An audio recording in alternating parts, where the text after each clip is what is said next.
तर नमस्कार मित्रांनो, जायचं होतं गाडी घेऊन पाशिंगला. साहिल शेटला केलता फोन, म्हणलं गाडी घेऊन या पुढं.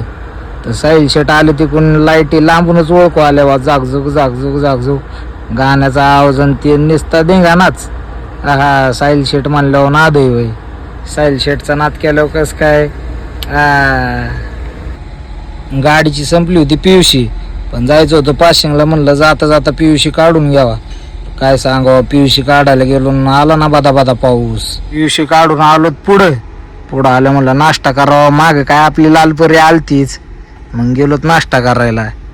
मग काय आमच्या संग होते आमचे आधारस्तंभ, म्हणजे आमचे जीवनाचे खरे आधारस्तंभ म्हणजे आमचे वडील.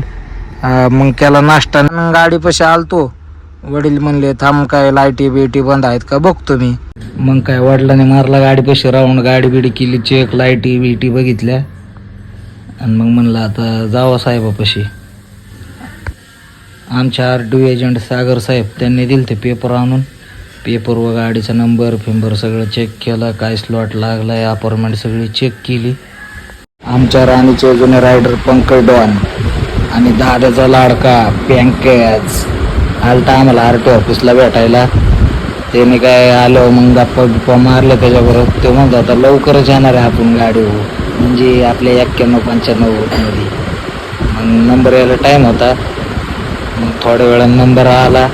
साहेब तर लय खुश झाले व गाडी बघून, म्हणजे नादच केलाय व. मग काय झाली पाशिंग बिशिंग, निघालोत. मग गाणे वाजित सणाना करीत घराक गेल्यावर जायचं होतं नेमकं भरायला, आणि कपड्याची बॅग राहिली ती घरी. ब्लॉग आवडला असेल तर लाईक, कमेंट, शेअर आणि सबस्क्राईब करायला विसरू नका.